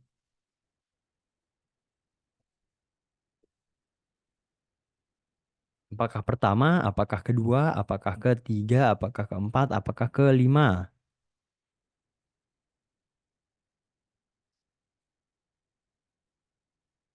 Oke, kita tunggu jawabannya. Masih banyak yang menjawab. Wah, ada yang jawab B, ada yang jawab D, ada yang menjawab C, ada yang menjawab D lagi. Oke, kita lihat pembahasan soal ini. Jawabannya yang E ya, kelima. Kenapa? Karena sila kelima adalah keadilan sosial bagi keadilan sosial bagi seluruh rakyat Indonesia. Artinya, menjalankan pemerintah yang bersih tanpa adanya kecurangan seperti korupsi merupakan eh, makna bahwa keadilan dan pemerataan segala aspek kehidupan bernegara itu sangat diperlukan karena korupsi artinya adalah ada hak-hak yang tidak diberikan kepada orang yang seharusnya berhak untuk mendapatkan sesuatu. Misalkan anggaran yang seharusnya diberikan untuk orang-orang miskin, untuk orang-orang yang membutuhkan, tetapi karena adanya korupsi, orang-orang yang membutuhkan tersebut tidak mendapatkan haknya begitu. Jadi adanya eh apa namanya di pemotongan begitu ya Bapak Bapak Ibu ya. Kemarin korupsi yang C, berarti kalau ada pihak yang melakukan korupsi masuk ke C, tapi kalau penjabaran korupsi masuk ke E. Coba kita lihat. Kalau nggak ada korupsi, kenapa bisa? Bimbang malah di sini ya. Kita lihat dulu. Tadi ada pertanyaan yang cukup menarik. Tadi udah dijelaskan di keadilan sosial. Oke. Berarti kalau ada pihak yang melakukan korupsi, masuk ke C. Ketiga Persatuan Indonesia. Tapi kalau penjabaran korupsi, nah kita lihat di sini kecurangan seperti korupsi. Nah di situ ada kata-kata kecurangan, salah satunya korupsi. Nah di sini kita lihat kecurangan yang terjadi itu bisa di anggaran, bisa juga di permainan apa namanya? Proyek. Nah, seperti itu. Jadi kecurangan yang terjadi di sini berkaitan dengan apa yang seharusnya diberikan kepada orang yang berhak tetapi tidak diberikan haknya. Begitu Bapak Ibu. Jadi yang bisa ditangkap dari soal tipe ini adalah yang kecurangannya begitu ya. Kerakyatan dipimpin di bijaksana tidak boleh korupsi. Kenapa Kak kok korupsi sila ketiga merugikan banyak orang begitu ya Kak? Ya betul. Jadi karena korupsi itu dampaknya luas ya Bapak Ibu ya, eh bukan hanya merugikan negara saja tetapi juga merugikan kita semua yang seharusnya kita mendapatkan bantuan, kita mendapatkan apa namanya? Subsidi, kita mendapatkan sesuatu yang seharusnya kita dapatkan tetapi karena adanya korupsi, karena adanya apa namanya permainan-permainan lain begitu ya Bapak Ibu itu kita tidak mendapatkan sesuatu yang tidak kita dapat sesuatu yang seharusnya kita dapatkan tapi akhirnya tidak kita dapatkan begitu. Contoh korupsi yang masuk sila ketiga gimana konteks soalnya Kak? Oke, korupsi yang masuk ke konteks sila ketiga saya pikir dulu. Soalnya dari selama saya mengajar begitu ya Bapak Ibu ya, saya selalu menekankan kepada siapapun kalau misalkan korupsi itu masuknya ke sila kelima karena berkaitan dengan keadilan sosial bagi seluruh Indonesia itu tidak mencerminkan apa namanya, tidak mencerminkan nilai dari keadilan tersebut begitu. Ya, sila keempat itu demokrasi gitu. Sila ketiga Persatuan Indonesia ya. Persatuan Indonesia contohnya tadi ada ancaman-ancaman, ada apa namanya? Ancaman dari negara lain, ancaman dari wilayah lain, organisasi terlarang yang pokoknya memecah persatuan Indonesia seperti itu. Ada di butir-butir Pancasila sila kelima betul. Jadi Bapak Ibu karena ini mungkin kita tidak apa namanya tidak membahas secara rinci materinya dari awal begitu ya. Jadi nanti Bapak Ibu bisa lihat sendiri pengamalan butir-butir Pancasila. Jadi di butir-butir Pancasila itu baik dari sila ke-1 sampai sila kelima itu sudah ada masing-masing butir-butir Pancasilanya begitu. Jadi apa saja yang bisa dilakukan dari setiap sila Pancasila tersebut begitu. Nah, nih Rizka Mei, pelajari 45 butir Pancasila. Betul. Terima kasih sudah mengingatkan. Jadi 45 butir Pancasila ini harus diingat dan dihafalkan sebisa mungkin begitu ya. Sila ketiga itu banyak jatuh ke bela negara. Iya, betul. Jadi pertahanan bela negara seperti itu. Jadi kalau korupsi itu masuknya ke sila kelima ya Bapak Ibu ya. Jadi kita satukan konsep lagi nih, kita luruskan lagi konsepnya kalau apa namanya eh keadilan sosial bagi seluruh rakyat Indonesia itu tidak terpenuhi karena adanya kasus korupsi. Begitu ya. Semoga bisa tercerahkan. Oke, kita lanjut ke soal berikutnya. Nah, ini masuk ke dimensi fleksibilitas, dimensi Pancasila nih. Dimensi fleksibilitas merupakan salah satu aspek terkait dengan Pancasila sebagai ideologi terbuka. Maksudnya adalah fleksibilitas. Diambil dari kata fleksibel. Artinya fleksibel apa, Bapak Ibu? Silakan. Pilih opsi yang A, B, C, D, atau E.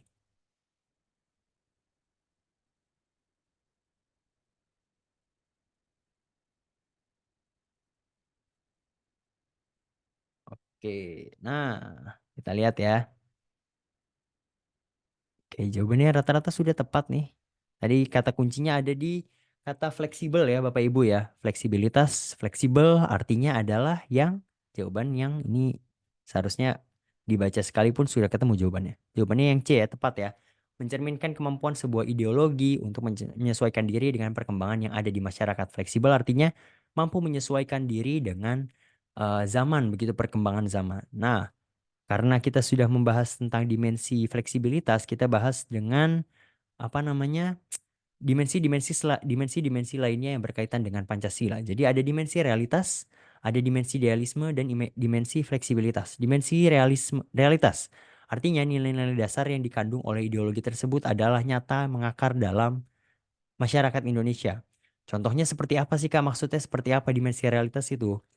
Bapak Ibu harus mengetahui kalau misalkan Pancasila itu diambil sari-sarinya dari nilai-nilai kearifan lokal, nilai-nilai positif yang terkandung dalam masyarakat Indonesia. Contohnya seperti apa? Gotong royong, ketuhanan, terus juga persatuan, terus juga musyawarah mufakat, dan juga nilai keadilan, begitu ya. Dan itu nilai yang terkandung di dalam masyarakat. Jadi dimensi realitas ini adalah sumber dari uh, setiap sila Pancasila gitu. Jadi nilai-nilai yang terkandung yang ada yang diambil dari nilai di masyarakat begitu seperti itu. Nah, kemudian apa namanya dimensi idealisme. Nah, idealisme terdiri dari kata ideal dan ism.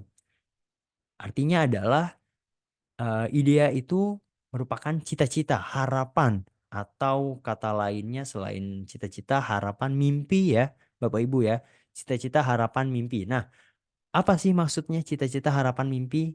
Bahwa pada masa itu, pada masa dulu, pada masa lampau begitu ya, leluhur kita, apa namanya, para pendiri bangsa ini mengharapkan Pancasila itu bisa menjadi perwakilan dari cita-cita mereka untuk mewujudkan keadilan sosial, untuk mewujudkan persatuan Indonesia, untuk mewujudkan persatuan apa namanya untuk mewujudkan ketuhanan yang Maha Esa dan masih banyak lainnya begitu. Jadi tertuang cita-cita mereka, harapan mereka, mimpi-mimpi mereka untuk Indonesia ada di eh, dimensi idealisme ini begitu.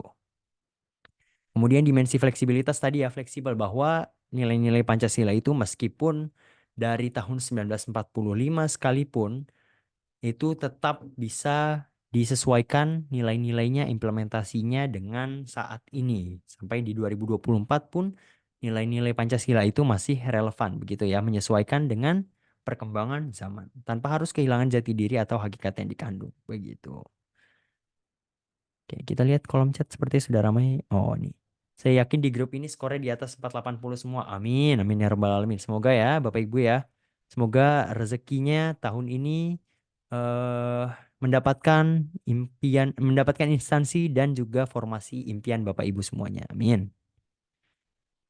Saya dengar ada 200 paket soal. Semoga dapat soal yang mudah karena ada yang susah. Iya, jadi paket soal itu nanti dicampur ya Bapak Ibu ya. Jadi ada yang mendapatkan tipe soal A, ada tipe soal B. Jadi biasanya itu Nah, ini intermezzo dulu ya sebelum kita lanjut ke soal berikutnya ya. Sepertinya sudah pusing Bapak Ibu semuanya.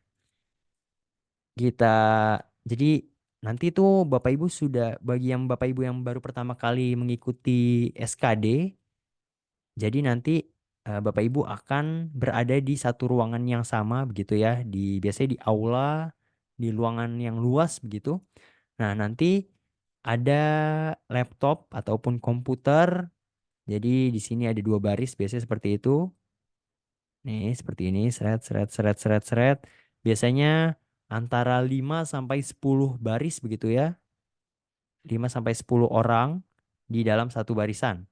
Nah, biasanya antara satu komputer dengan komputer lainnya itu mendapatkan tipe atau jenis soal atau paket soal yang berbeda Bapak Ibu. Jadi tidak perlu melihat kanan kiri, tidak perlu melirik kanan kiri karena soal yang didapatkan itu belum tentu sama. Jadi tidak perlu mencontek. Jangan jangan bukan tidak perlu lagi, jangan sampai mencontek. Kenapa? Karena kalau misalkan Bapak Ibu terindikasi mencontek, itu nanti biasanya ada webcamnya, ada kamera yang dinyalakan. Nanti kamera itu bisa melihat tuh gerak-gerik mata Bapak Ibu. Kalau misalkan kepalanya tolah-toleh ke kanan kiri begitu ya Bapak Ibu ya. Itu nanti Bapak Ibu akan diberikan SP ya, SP ya, surat peringatan gitu. Nanti apa namanya? Pengawas itu akan menghampiri Bapak Ibu semuanya dan ditanya kenapa toleh-toleh kanan kiri gitu. Nanti kalau misalkan masih dilakukan secara berulang gitu ya, bisa saja didiskualifikasi untuk pelaksanaan SKD-nya. Kan sayang sudah lolos seleksi administrasi, sudah tinggal melaksanakan ujiannya saja, tetapi harus diskualifikasi. Pokoknya jangan sampai nyontek begitu ya Bapak Ibu ya. Jadi kalau misalkan masih ada yang kepikiran, aduh, tenang aja nanti bisa nyontek. Nggak bisa Bapak Ibu ya. Kita harus fokus sama diri sendiri, jangan mikirin punya orang lain. Jangan kan nyontek waktu aja kadang kurang. Iya begitu ya. Jadi jangan terpaku ke jawaban orang lain. Biarkan saja orang lain mau menjawab apa. Yang penting kita fokus ke diri kita sendiri gitu. Ya, kita masuk ke soal berikutnya. Nah, dalam perjalanan negara Indonesia ini dikenal dengan adanya PKI atau Partai Komunis Indonesia. Kemarin kita merayakan, bukan merayakan ya, memperingati Hari Kesaktian Pancasila G30 SPKI begitu ya di tanggal 1 Oktober. PKI ini ditumpas karena dianggap tidak sesuai dengan kepribadian bangsa. Prinsip utama komunisme adalah apa? Ayo, ayo Bapak Ibu semuanya, silakan.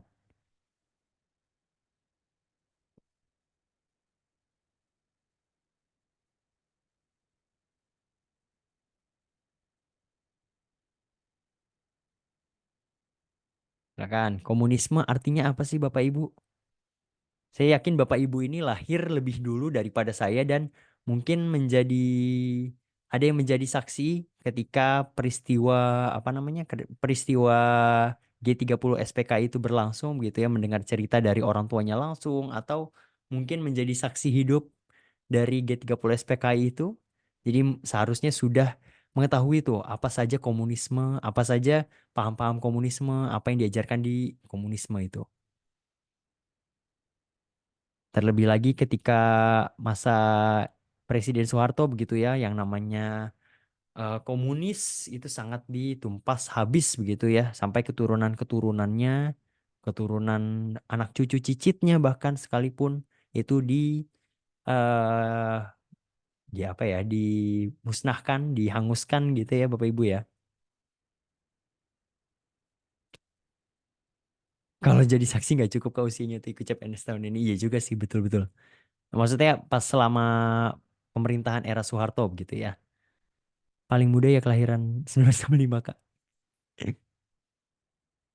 Oke, silakan dijawab Bapak Ibu. B, E. Oke, ada yang jawab B, ada yang jawab E, ada yang jawab D. Oke, pemerintahan yang jadi penentu kedaulatan. Oke, kita lihat ya jawabannya ya Bapak Ibu ya. Komunisme itu artinya apa sih? Komunisme artinya yang B, begitu ya. Materialisme yang menyangkal adanya jiwa rohani dan Tuhan sehingga menindas kebebasan pribadi dan agama. Artinya, pada ideologi komunisme, hak pribadi perseorangan itu tidak diakui, lebih mengutamakan kebersamaan dan menyangkal adanya Tuhan. Nah, Komunisme ini sendiri jadi memukul rata ke setiap orang begitu. Jadi kalau yang satu bahagia, semuanya harus merasakan kebahagiaan yang sama. Kalau eh, sedang merasakan kesedihan, semuanya harus merasakan kesedihan yang sama. Begitu ya Bapak Ibu ya. Nah, kalau individu kayaknya kelompok. Oke, tapi kayaknya komunis di Cina dan Indonesia beda deh. Kalau di Cina komunisnya lebih ke negara melindungi perdagangan UN-nya. Makanya perdagangan Cina sekarang menang. Ya. Jadi sebetulnya ada perbedaan ada sedikit perbedaan antara komunisme yang ada di Indonesia maupun yang ada di Cina, di Rusia di Uni Soviet ya pada masa itu ya, di Korut juga itu memiliki karakteristik komunismenya masing-masing. Cuman kalau misalkan eh secara umum, gambaran umumnya itu ya seperti itu tadi yang saya bilang. Eh Sepenanggungan, satu rasa, satu asa, begitu ya. Semuanya memikul beban yang sama, begitu. Oke, kita lanjut ke soal berikutnya. UUD 1945 mempunyai beberapa fungsi untuk negara. Sebagai hukum tertinggi, UUD 1945 berfungsi sebagai apa, teman-teman? Apa, Bapak Ibu? A, B, C, D, atau E? Silakan. Hukum tertinggi ya, hukum tertinggi. Baca di situ hukum tertinggi. UUD 1945 sebagai hukum tertinggi. Artinya apa?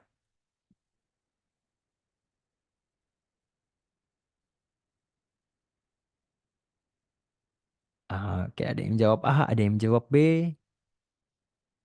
Oke, rata-rata menjawabnya B ya, Bapak Ibu ya. Kita lihat. Jawaban yang tepat adalah yang B, betul. Karena sebagai hukum tertinggi, UUD 1945 itu menjadi acuan atau alat untuk mengontrol seluruh norma serta peraturan yang berlaku. Jadi kalau bisa saya gambarkan seperti ini.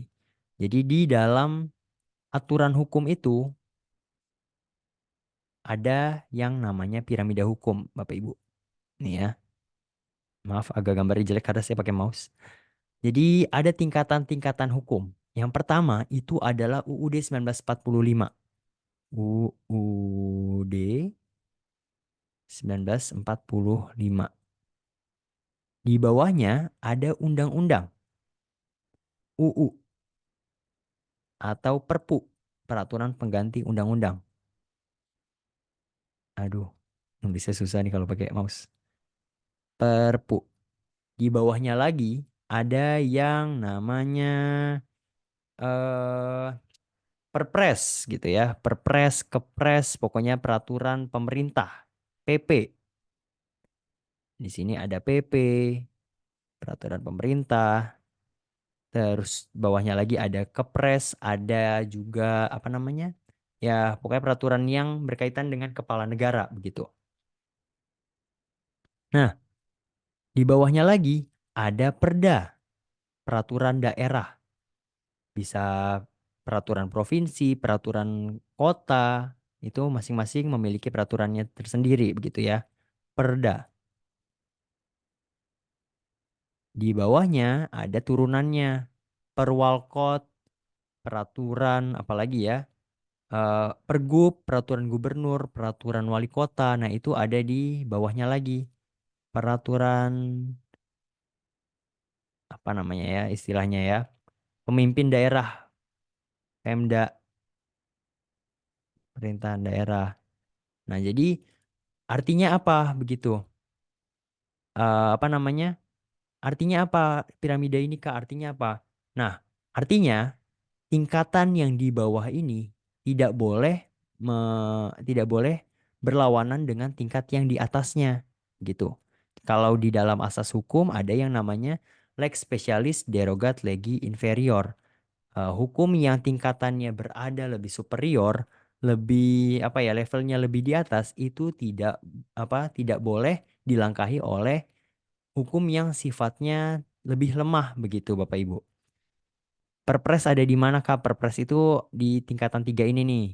Setelah UU, dia jatuhnya empat sih, di bawah empat. Jadi peraturan pemerintah dulu, baru di bawahnya peraturan presiden gitu.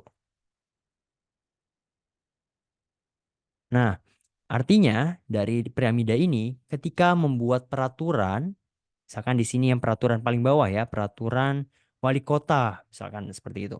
Peraturan wali kota tentang apa ya, tentang apapun, itu tidak boleh bertentangan dengan apa yang ada di dalam undang-undang. Tidak boleh bertentangan dengan ada apa yang di dalam UUD. Begitu. Jadi harus saling melengkapi, harus saling ber apa ya, saling berkaitan begitu. Tidak boleh berbeda atau kontras dengan aturan yang ada di atasnya. Begitu. Korelasi, ya. Harus saling berkorelasi antar satu peraturan dengan peraturan yang di atasnya, begitu ya. Kalau peraturan di bawah berlawanan dengan peraturan di atasnya, maka apakah langsung dibatalkan? Ya, jawabannya langsung dibatalkan ya, karena tidak sesuai begitu. Nanti bisa digugat. Perpres posisinya di mana? Perpres posisinya ada di bawah PP ini. PP itu bukan pemuda Pancasila ya, Bapak Ibu ya. PP itu adalah peraturan pemerintah begitu. Peraturan pemerintah itu di bawahnya baru ada yang perpres gitu. Jadi yang tingkatan besarnya dulu baru tingkatan pemimpin eh, besarnya begitu. Jadi tingkatan apa sih, gimana sih bahasanya ya? PP peraturan pemerintahnya dulu baru peraturan pemimpin pemerintahnya. Perpresnya itu ada di bawah PP begitu. Sama juga seperti Perda. Perda dulu seperti itu, peraturan provinsi, peraturan apa namanya, kota begitu ya. Baru di bawahnya peraturan wali kota, peraturan gubernur, instruksi gubernur begitu. Bang, bukannya hukum tertinggi itu Pancasila, terus baru hukum tertulis tertinggi itu UUD 1945. Jadi di atas UUD 1945 ada Pancasila. Nah, sebetulnya konsep apa namanya, konsepnya sudah tepat begitu ya. Hukum tertinggi itu ya memang Pancasila dan juga hukum tertulis itu UUD 1945. Tetapi kalau misalkan dalam piramida ini Pancasila itu ada di mana, Kak? Pancasila itu ada di luar lokasinya. Nah, di luar itu artinya apa? Jadi kalau Bapak Ibu pernah belajar diagram Venn begitu ya, semesta begitu. Di paling luasnya ini artinya semesta. Nah, piramidanya ini ada di dalamnya begitu. Artinya tentunya apa namanya, baik dari tingkatan paling atas sampai di tingkat paling bawah itu juga harus mengikuti nilai-nilai butir-butir yang ada di Pancasila begitu Bapak Ibu. Jadi apa namanya, ini berlaku secara universal baik dari sini di bawahnya sampai ke tingkat yang paling bawah begitu. Jadi berlaku yang lebih secara umumnya begitu ya. Pancasila lebih ke landasan ideal, landasan operasional. Betul. Jadi UUD 1945 itu yang landasan operasionalnya, Pancasila itu yang mengatur secara umumnya begitu. Karena kalau misalkan apa namanya, dibentuk piramida itu seperti ini. Yang paling tinggi tetap yang UUD 1945 begitu. Oke, lanjut ya.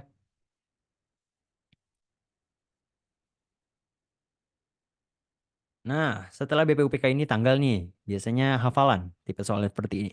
Setelah BPUPKI mengadakan sidang 2 kali, akhirnya BPUPKI dibubarkan dan dibentuklah PPKI. PPKI dibentuk pada tanggal, nah, gampang ya. Ini jawabannya harusnya sekali lihat langsung ketemu nih jawabannya nih. PPKI dibentuk pada tanggal,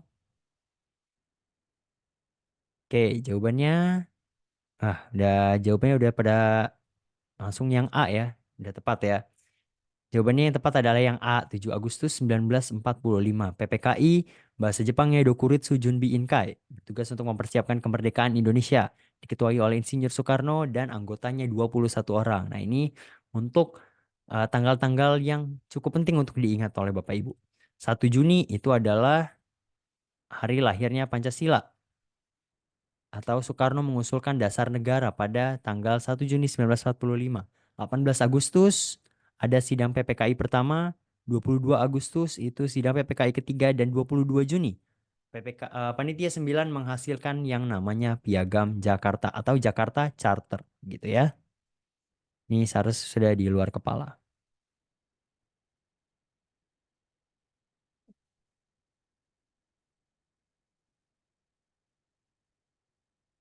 Oke, ini kita sampai pukul 9 saja ya Bapak Ibu ya. Ini beberapa soal lagi kita coba tuntaskan.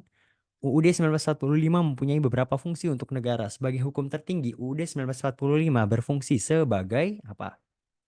A, B, C, D, atau E? Ini tadi sudah ya. Oh ini lagi. Nah, pada prinsip demokrasi dikenal adanya pengakuan hak minoritas. Peranan negara untuk melindungi kaum minoritas adalah, ini sekali lihat harusnya sudah langsung tergambar nih jawabannya Bapak Ibu.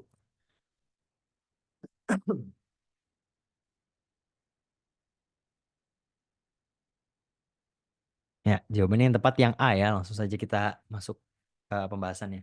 Negara melindungi hak semua warga negara tanpa membeda-bedakan. Ini sudah tergambar dari soalnya nih, hak apa namanya pengakuan hak minoritas. Sudah pasti hak semua negara tanpa membeda-bedakan. Pers mempunyai peranan penting dalam kehidupan negara demokrasi, yaitu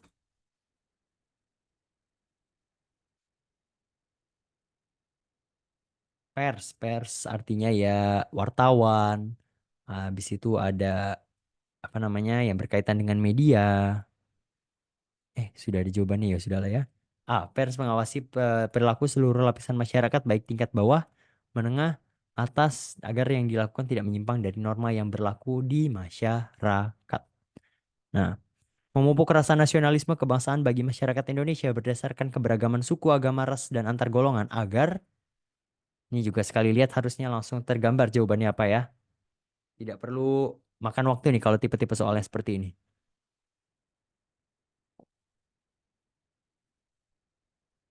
Oke, ada yang jawab C, ada yang jawab D. Oke, mulai banyak yang eh memiliki pandangan yang berbeda. Oke, langsung saja kita lihat opsi jawabannya yang tepat adalah yang E, tidak kehilangan kepribadian bangsa. Karena nasionalisme itu harus dipupuk sebagai upaya negara terhadap masyarakat dan keberagaman yang ada di Indonesia demi menjaga kepribadian bangsa. Jadi kepribadian bangsa itu tidak hilang Bapak Ibu, gitu. Jangan sampai terkecoh ya. Lanjut. Kesadaran akan nasionalisme terkadang membelenggu dan menghambat rakyat dan pemerintah sendiri. Hal ini terjadi ketika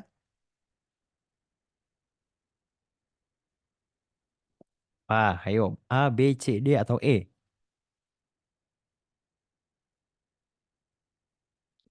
Dari tadi kayaknya nasionalisme lebih ke kepribadian kakak. Iya, di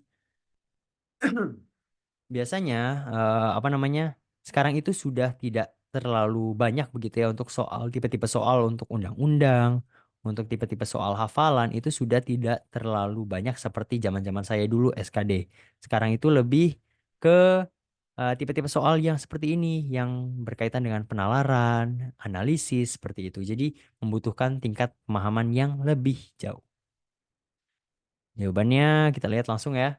Yang A, nasionalisme dipahami secara mendalam sebuah ideologi. Karena hambatan yang bisa menjadi serius ketika memahami nasionalisme adalah ketika pemahaman nasionalisme itu diidentikan sebagai sebuah ideologi, bukan sebagai semangat, bukan sebagai pola perilaku dan cara pandang terhadap negeri atau bangsa. Karena jika demikian akan menimbulkan sikap kapital bahkan cenderung individualistis. Artinya, kalau Bapak Ibu pernah mendengar istilah chauvinisme begitu ya, itu artinya eh akibat dari nasionalisme itu dipahami atau diyakini sebagai sebuah ideologi bahwa negara saya itu adalah negara yang paling baik loh. Negara saya adalah negara yang paling the best loh, nomor satu loh di antara negara-negara lain begitu. Itu akibat dari ya terlalu mengidolakan. Padahal sebetulnya ya negara kita juga nggak se-wow itu kok, nggak sebagus itu begitu. Soalnya membelenggu dan menghambat, aduh nggak fokus ya. Hati-hati ya. Mungkin ini karena sudah malam jadi fokusnya sudah berkurang ya Bapak Ibu ya. Oke, kita lihat sudah tersisa berapa? 1 menit lagi. Nah, silakan nih satu soal terakhir buat Bapak Ibu untuk menutup perjumpaan kita pada malam hari ini. Soal terakhir. Nah, silakan. Kewajiban warga negara dalam mewujudkan cita-cita negara berdasarkan amanat dan UUD 1945 merupakan semangat nasionalisme yang dapat diupayakan melalui A, B, C, D, atau E. Oke, ini sudah sepakat ya jawabannya ya, D. Coba kita lihat soalnya jawabannya. Betul ya, jawabannya yang D. Kesadaran untuk berbangsa dan bernegara yang tinggi. Karena kewajiban yang harus dilakukan sebagai warga negara Indonesia untuk mengupayakan cita-cita bangsa adalah kesadaran berbangsa dan bernegara dan berbangsa yang tinggi. Masih ada nggak soalnya? Oke.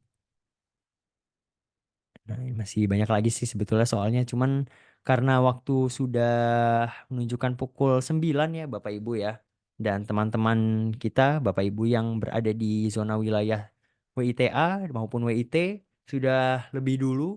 Karena saya di WIB saat ini pukul 9, di WITA sudah pukul 10, WIT lebih lagi sudah pukul 11. Jadi untuk pertemuan pada malam hari ini mungkin segitu saja ya Bapak Ibu ya terkait dengan SKD khususnya untuk materi TWK atau tes wawasan kebangsaan gitu. Mungkin bisa diingat-ingat lagi tadi trik-trik yang sudah saya berikan, sudah bagikan, apa saja yang harus dikerjakan terlebih dahulu dan harus teliti intinya seperti itu. Kalau misalkan di TWK gitu ya. Karena banyak soal tipe-tipe soal yang analisis dan juga penalaran gitu. Jadi harus lebih teliti lagi Bapak Ibu gitu ya. Oke, saya kembalikan ke Mas Ega selaku MC. Silakan Mas. Terima kasih banyak ya Bapak Ibu semuanya. Semangat Terima dalam kasih. menghadapi SKD. Terima kasih banyak Mas Arya ya, sudah menyampaikan luar biasa sekali. Nah, untuk yang tadi ada beberapa materi yang belum sampai ya, nggak apa-apa. Nanti bisa via saya atau nanti akan coba di-upload ke Studinia untuk Bapak Ibu sekalian bisa akses dan bisa dicoba. Ya, seperti itu Bapak Ibu sekalian ya. Tenang aja, akan di-share kok untuk materi dan juga rekaman nanti akan di-share ya pada malam hari ini, seperti itu. Sebentar, saya matikan dulu record-nya, biar nggak terlalu banyak ya. Udah cukup, intinya kan tadi kan intinya kan?